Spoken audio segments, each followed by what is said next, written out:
BJP রাজ্যে নিয়মিত নারী নির্যাতন চলছে।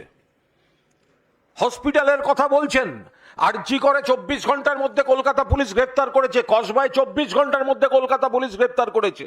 আর মধ্যপ্রদেশে বিজেপির রাজ্যে হসপিটালের মধ্যে নার্সকে খুন করে দিয়ে গেল। ইউপিতে পুলিশ ছাত্রীকে রেপ করছে। মহারাষ্ট্রে পুনেতে home delivery boy rape.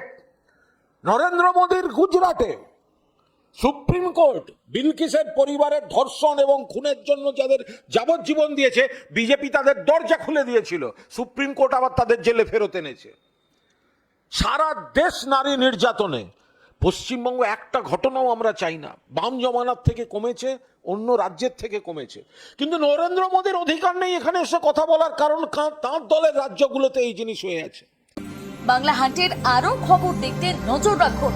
Bangla খবর মানেই বাংলা হান্ট।